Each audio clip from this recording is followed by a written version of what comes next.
مسلم league نون کے لیے پریشان کن زیادہ ہے کہ سپریم کورٹ سے 9 مئی کیسز میں 8 مقدمات میں عمران خان کی ضمانت منظور ہو گئی، یا آپ کے لیے تسلی بخش زیادہ ہے کہ D G I S P R نے آج 9 مئی پہ ایک بار پھر رگڑا لگا دیا اور وہی بیان دیا؟ کیا چیز آپ کے لیے سپریم کورٹ سے فیصلہ آنا ضمانت کا عمران خان کے لیے پریشان کن ہے، یا D G I S P R کا بیان تسلی بخش ہے؟ جی، جو ضمانت کا فیصلہ ہے وہ پوری قوم کے لیے پریشان کن ہونا چاہیے۔ کوئی مسلم لیگ نون کے اوپر تو حملہ نہیں ہوا تھا اس دن، ہمارے تو کسی دفتر کو نہیں جلایا گیا، جی ایچ کیو پہ بہرحال حملہ ہوا۔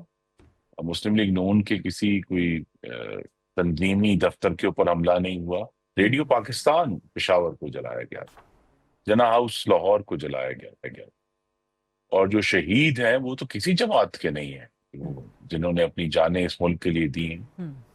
تو اگر ان کی یادگاروں کی بے حرمتی ہوئی ہے تو وہ ہم سب کے لیے ایک تشویش کی بات ہے، لیکن اس کے ساتھ ساتھ لاہور میں مسلم لیگ نون کا ایک آفس جلائے جانے، اس پہ حملہ کرنے کا بھی کیس ہے نا 9 مئی میں، اس میں بھی جی، لیکن وہ لیڈرز کو اور کارکنوں کو سزا ہوئی۔ میں نے کہا یہ صرف اکیلا ہمارا کیس نہیں تھا، یہ پوری قوم کا کیس تھا، اور اس پر تشویش ضرور ہمیں ہونی چاہیے 3-4 ایشوز کے اوپر۔ قانون میں جو سکم ہے، اس کے علاوہ جو آپ نے اس کا ذکر کیا کہ پروسیکیوشن میں جو سکم ہے، کیونکہ دنیا کے اکثر ممالک میں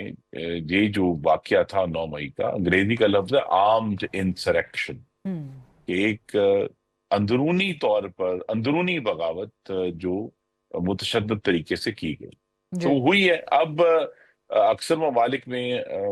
ایسے کیسز موجود ہیں کہ وہ لوگ جو وہاں موجود بھی نہیں تھے جہاں توڑ پھوڑ ہوئی، لیکن وہ چونکہ اس کے ماسٹر مائنڈ تھے، ان کو 18 سال کی قیدیں بھی ہوئی۔ تو لہٰذا یہ ہم سب کے لیے پریشانی کا مرحلہ ہونا چاہیے کہ 9 مئی کا جو ہے معاملہ وہ پی ٹی آئی کے تو پورے ان کے مفاد میں ہے کہ وہ اس کو دھندلا دیں، اس کے اوپر سیاسی مفاد کا پردہ چڑھا دیں، لیکن حقیقت یہی ہے کہ اگر پاکستان نے ایک مستحکم ریاست کے طور پر آگے جانا ہے تو 9 مئی کا جو واقعہ ہے اس کی سخت ترین ہمیں پروسیکیوشن کرنی ہے۔ یہ اس کے ساتھ جڑا ہوا ہے کہ جو لوگ اس میں شامل نہیں ہیں، آپ یا حکومت سے مطالبہ کر رہے ہیں؟ پروسیکیوشن تو خود حکومت کی ریاست کی ذمہ داری ہوتی ہے نا سر۔ میں اسی لیے کہہ رہا ہوں نا جی کہ حکومت کو آج کی ضمانت کے بعد اس سارے معاملے کو دوبارہ بڑی باریکی سے دیکھنا ہوگا کہ یہ کیسے ممکن ہوا کہ جب ہمارے سامنے واضح ہے کہ ایک تصویراتی سوچ یعنی اسٹریٹجک تھاٹ کے ذریعے پشاور سے لے کر کراچی تک جب پاکستان کی دفاع کی انسٹالیشنز کینٹونمنٹس پر حملہ ہوا تو وہ کیس جو ہے وہ اگر اس میں ابھی بھی کوئی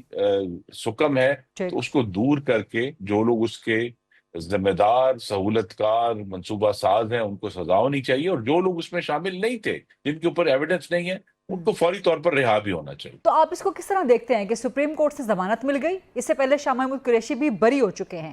عمران خان کو ضمانت مل گئی 8 کے 8 مقدمات میں، جی ایچ کیو والا کیس ابھی باقی ہے، لیکن 8 مقدمات میں ضمانت ہوگی تو کیا اس کی کوئی اثر پڑے گا جی ایچ کیو والے کیس میں؟ تو کس طرح دیکھتے ہیں کہ ایک طرف سپریم کورٹ سے ضمانتیں مل رہی ہیں، دوسری طرف فوج بار بار کہہ رہی ہے کہ 9 مئی پہ کڑی سے کڑی سزا ہونی چاہیے، تو یہ دو مختلف پیرائیں ہیں، دو مختلف تضادات ہیں۔ جی، ایک چیز تو آج واضح ہونی چاہیے کہ جو پی ٹی آئی جس چیز کا دھمال ڈالتی ہے کہ عدالتیں ان کے خلاف ہیں، آج سپریم کورٹ نے تو سارے غبارے سے ہوا نکال دی ہے کہ انہوں نے اگر سپریم کورٹ نے سمجھا، اب لہذا جو فیصلے جب یہ اس فیصلے کے اوپر خوشی منائیں گے اور شادیانے بجائیں گے تو پھر ان کو فیصلوں میں فرق نہیں کرنا نا، یہی عدالتیں ان کے خلاف بھی فیصلے دے رہی ہیں، اور جب یہ خلاف فیصلے دیتی ہیں تو کہتے دیکھیں جی جمہوریت کا قتل ہو گیا، قانون تو ہے وہ